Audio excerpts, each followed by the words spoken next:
Shall we see? Are you guys ready?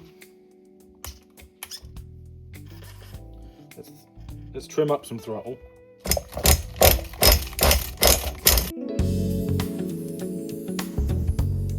Welcome back, everyone. Welcome to the garage. Today we're looking at the Nitro MT2, as we did in the previous videos. Go back and check them out if you want to see it going from the bare chassis up to this point. Today we have some exciting developments. We have, hopefully, a full test with the engine running. We have the radio tray is now complete. I have created this battery here. I almost don't want to take it out, but I will, just for you. This here, that's as good as you're going to get. This here is 4 rechargeable. You just see them peeking out from inside. These are 4 rechargeable AA's, which I have wired in series into this 4-cell pack, which is going to power the electronics on the car. And it's rechargeable, so I don't have to keep sifting through 4 Duracells every time I need to change the batteries on it. So that's upgraded and ready to go. And it's got a nice JST connector on the end of it, so I can recharge it off the wall. The receiver's sort of in place. It has its newly 3D printed housing for it, which is looking great. And this just fits right on top here, like this. And that will pin down along this pole here, and that will cover the receiver, keep it nice and protected. That was a one and done, so that looks great to me. That was a blender, quick build this afternoon. Took me about 10 minutes to model it up, and it just seems to fit. So fingers crossed that works really well. We need to install the failsafe, which is kind of important for an RC Nitro car. And I guess the final thing we can say is we've put a rechargeable pack here in the bottom for the receiver. 8.4 volts. It's not quite the 10 volts or the 12 volts or whatever the receiver normally wants, but the light still comes on. It's going to work just fine for what I need. Right, enough yabbering. We have all the parts. We have the car. We are going to get that all installed, and then we're going to see if we can get it to run. Now, we do have the glow plug, which I'm gonna actually fit. This is why I got these Durasmells out here. Okay, spring goes on the flat negative side, right? So that goes on the positive. Yeah? Well, let's just hope that this piece of cheap trash off eBay is good. We have a glow plug. We have a fuel tank. We have fuel. Now, the problem with the fuel is it's as old as the car. And this car, I'm pretty sure I got this car in about 2000/2001. So this fuel is 26 years old. There's a little bit left. It's all I have. So we're going to try and run it on that and see if we can get it at least turning over. If it doesn't work, we'll have to come back with some real fuel. But the magic of editing, I mean, you don't see that whatsoever.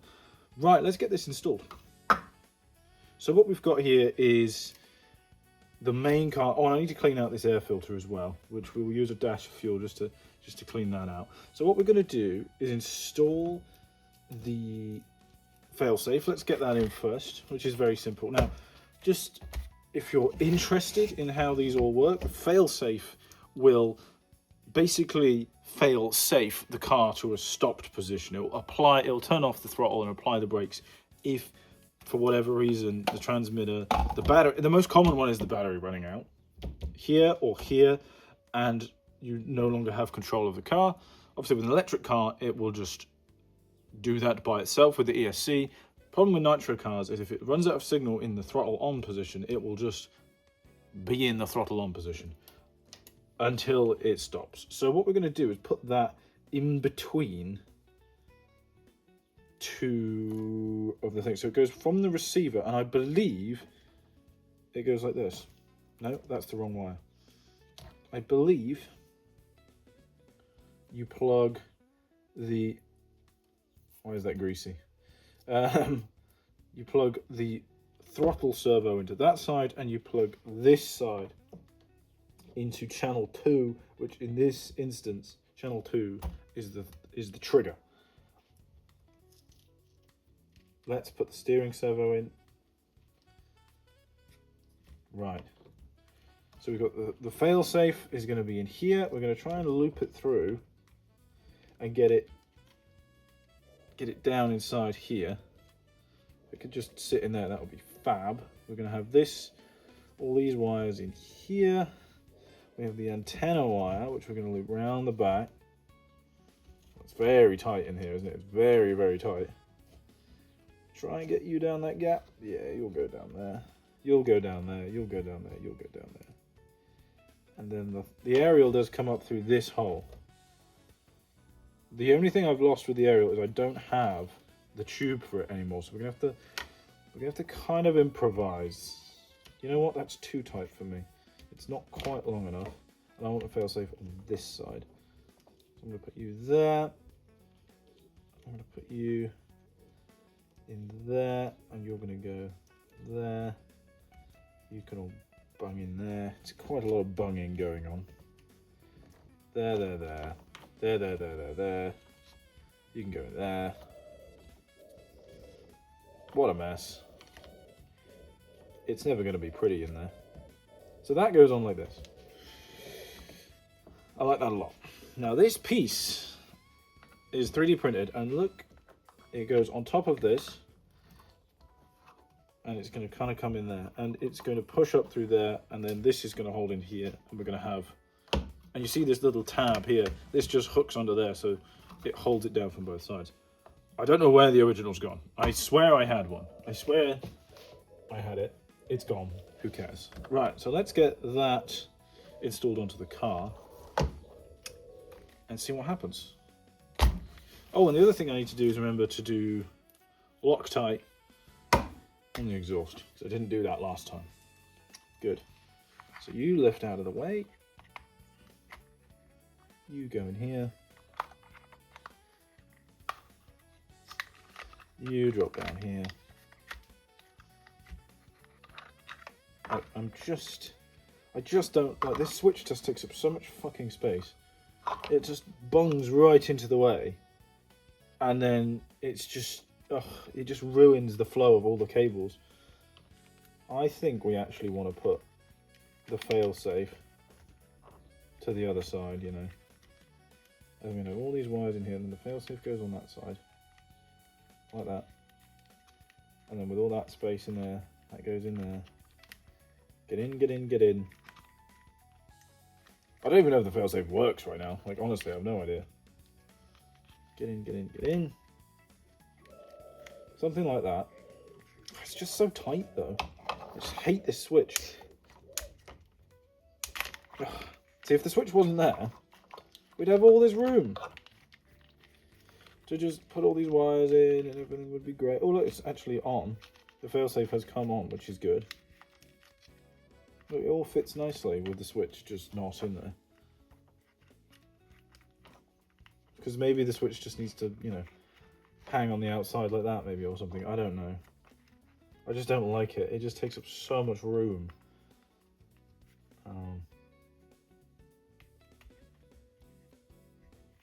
Just takes up so much room. It's such a big, hunking great switch. It's such a small radio tray. See, that fits nicely, but then the switch isn't in. You know what? I'm just going to leave it like that for now, with the switch hanging out, just because I'm fed up with the amount of space it's taking. And we're going to get that through there. This all has to go through this tiny wire channel there, like that. And look, this is where you need to have a clip. And this is where it wants to be really flat. Oh no, I'm like reefing on that cable. Sorry, cable. Is everyone safe? No, that cable's not safe. Everyone's getting pinched. I remember doing this before. It's just such a small tolerance. But there you go. That's it. Great. Now, why is it bunged up? Oh no, I was crushing you out of place as well. I just remember this being awfully designed. Just shocking design. But that's low enough, right? That's low enough for the pin to actually go through. Yeah, look, the pin goes through. Okay, there you go. This is in place here. This is in place here. Oh god, this is way up in the air. Okay, now that's gonna make it easier. Yeah. Okay, I was being silly. So this locks into place there. This is in place here. I should have really done this a different way. That goes like that. And then we just need a bolt just to hold that in place there. If I turn this on now, so look, we are getting, oh, the failsafe is active for the drive. You know what we could do is we could remove the failsafe, because it's taking up a load of room.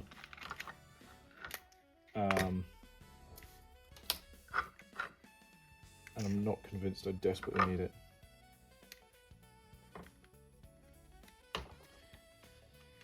So let's get the switch back in. Batteries in, the switch is in. Now the wires can all get in. Actually, you know what I want as well? Look, this is where I need these wires to go. If I pull you out, just loop you around in a circle like that.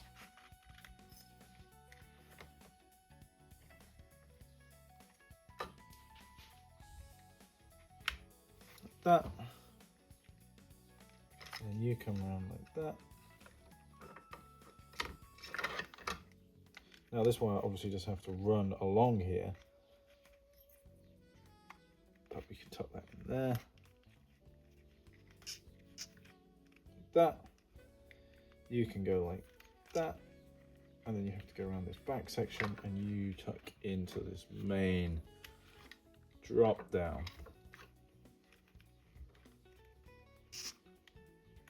Hell yeah.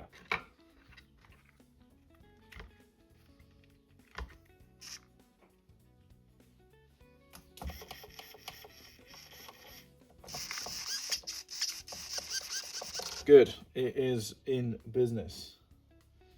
Right, I don't have a screwdriver for that. I'm gonna have to go and get one. I'm also gonna go and have to get a bolt for this. Do you think I have one out here? Let's have a look. Which maybe that one would then suffice. Because that plus that, but you know, that's pretty close. That's pretty close to being good. So you're in place, you're in place. I need a proper screwdriver and I need to clean out this air filter, which is going to be disgusting. Cool. Yeah, that's 0 position for the steering servo, which now means we can get this in place. That's great. Put the wheels straight, clip this on, and then this needs to be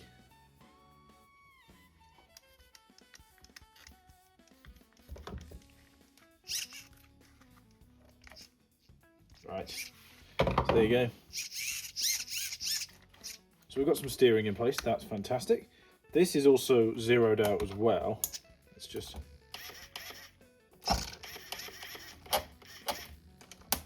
so that's zeroed as well, which means we need to have a look. Now this is an interesting part of setting up a nitro engine for those who don't know. When this is the carburetor in here, and as this opens, it lets in more air, which in turn pulls more fuel through here as well. And at idle, you want it quite shut, but I don't want the brakes on. I want it kind of here. So I want it very shut and very close to applying the brakes, but you don't necessarily want it to apply the brakes. You want to be able to coast. Servo in place for the throttle. You can see here the carburetor is in a very closed position. The brake is not applied. We can roll the car. If I push the brake on, the brake is now applied. Will not go anywhere. Carburetor remains in the same place thanks to this double-stepped servo where the bottom and the top can rotate independently. And if we now go to full throttle, the carburetor is wide open and we can have maximum airflow through. Brake is obviously not applied and we can go well quick. So that's all set up and working brilliantly there. I'm going to turn this all off because I only charged this battery for about 20 minutes, so it's very low on power and I don't want to waste any. What we're going to do now is that's all in place. We're going to, now that everything's working, we're going to put this switch in place. Make sure that's off. We're going to put the battery in the car. We're going to put the switch in place, like so, with on at the top. We are going to bung this cable down here. We're going to bung this cable in here. Bung, bung, bung. Now that looks good to me. That looks good to me. Okay. So now we have all of this in place. What we're going to do is unscrew this little bolt here. Place this cover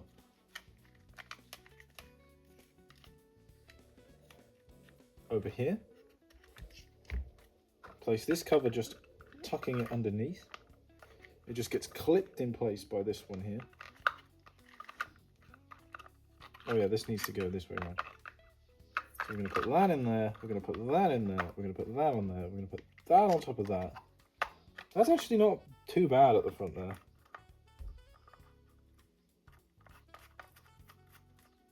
That's not bad at all. That's held in place like that. This gets squeezed down here. Pin goes through. So that's pinned. We need a pin at the back. I mean, the back really doesn't want to come up anyway, so that's all brilliant. I'm going to get one more body pin for the back here.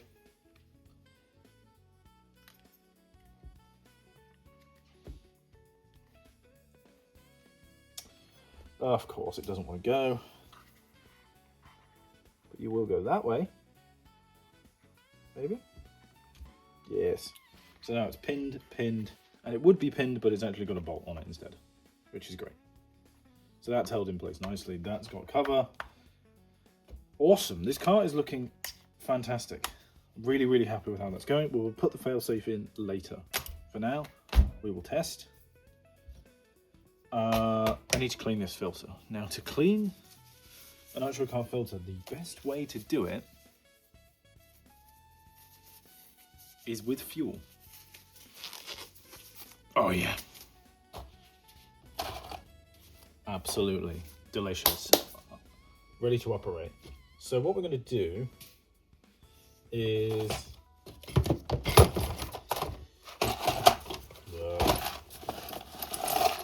that was a lot of.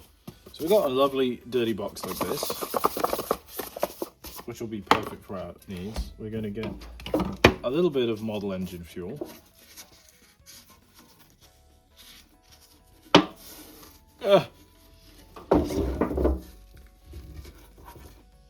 Is it going to come? Are you telling me after 25 years the lid is a bit fucked? We're just going to get an absolute squiggle of this. Look at all that. Why is there just loads of crap falling off? It's not what I wanted at all. Oh, I'm going to put the lid back on. All I got was shit. Right, let's just knock all the shit out of the top. That is the worst brush. That's not a paintbrush. This is a brush.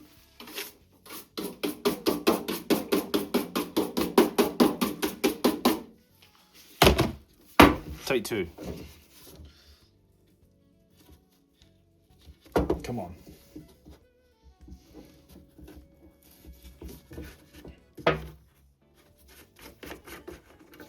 Right. Empty little pot. Dash of fuel. Barely even smells alcoholic. It's not good. We're going to give this a little clean. So you just pop the filter in the fuel. You can use probably a bit more than this, but I didn't really feel like it. I wonder if this filter, there is a chance it will just disintegrate and turn back into primordial goo, so there is always that chance. We'll get this in there as well. See if that wants to, you know, clean up. It's looking okay, but not amazing. I mean, it kind of still smells like the fuel I remember, but it's not impressing me. Like, I really don't want any of this crap to particularly go into the engine, so like any of this white gunk. But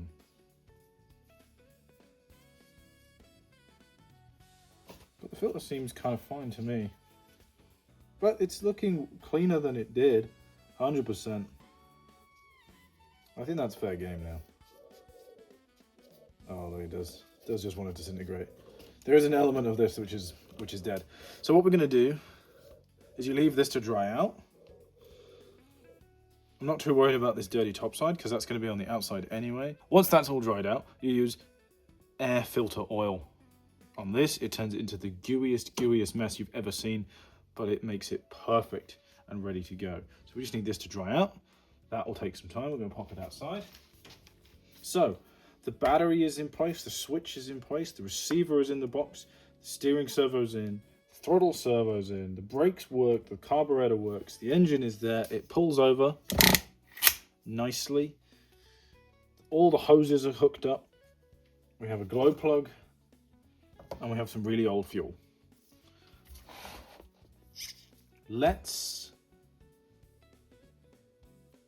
Well, now what we could do now is we could give it a test flight. We could crank it open with the receiver. We could give it a go on the old fuel with the glow plug and see if it starts. Get these gloves off. I'm not confident that it's going to start.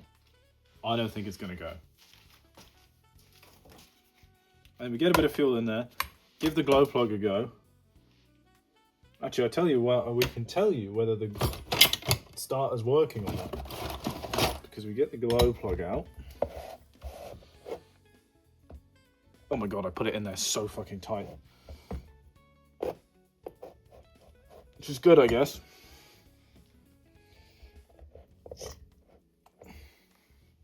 Holy moly. Let's get it off this stand. Whoa, that was tight. But we want good compression, so that's good. Right, can we pick this fucker up?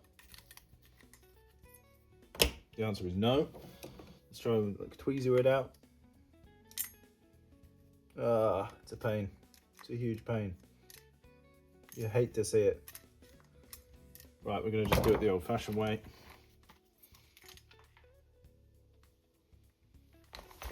Right, glow plug. And it has this brass or this copper gasket which gets squeezed. We don't want to lose that. So actually what I'm probably going to do, just pop that back in. Yep, don't need it for now. Now if this works, that little coil at the end should glow red hot. It's going to be tricky to get it in there.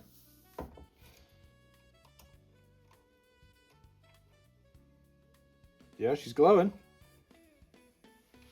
Not exactly smoking.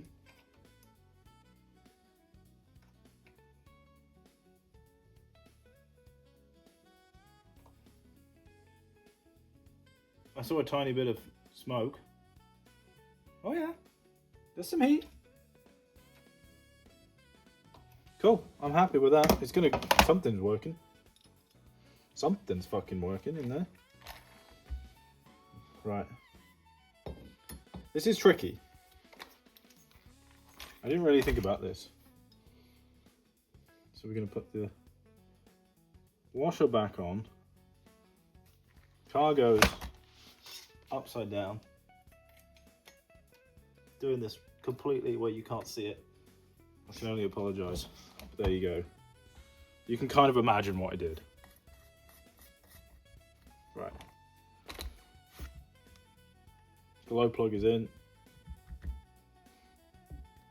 What we're going to do is give it a very quick bit of fuel. We're going to pop it up on a stand. I don't think this is going to work.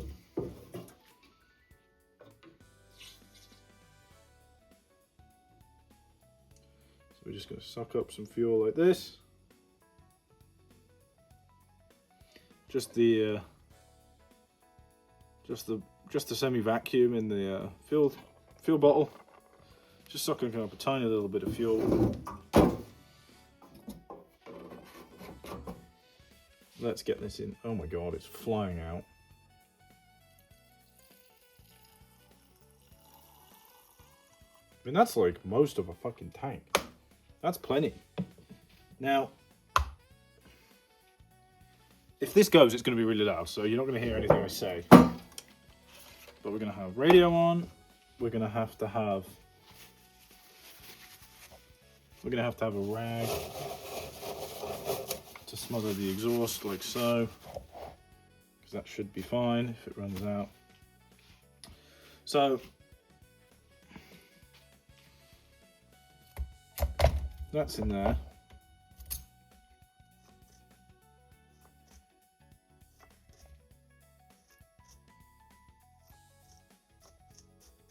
Okay, there's fuel in there.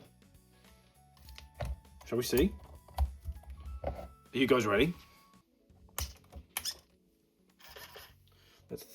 Let's trim up some throttle.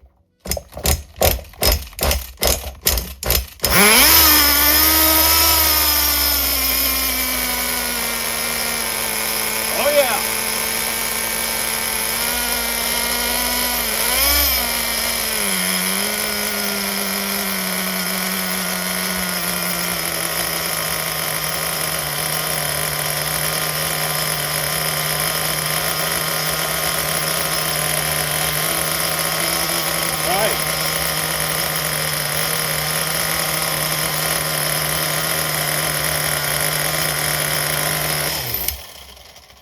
Boy, hey.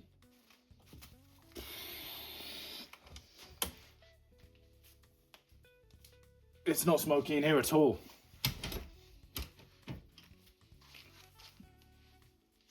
It's a well ventilated space. 25-year-old fuel. Pretty much started second or third pole. Very happy with that. That's incredible. People say that old fuel doesn't work. It was just fine. Is it going to be the most powerful thing that's ever happened? No. Is it the most efficient thing? No, but it worked. Awesome, guys. Thanks for tagging along for this build-up. Don't forget to like and subscribe. I'll see you all in the next one.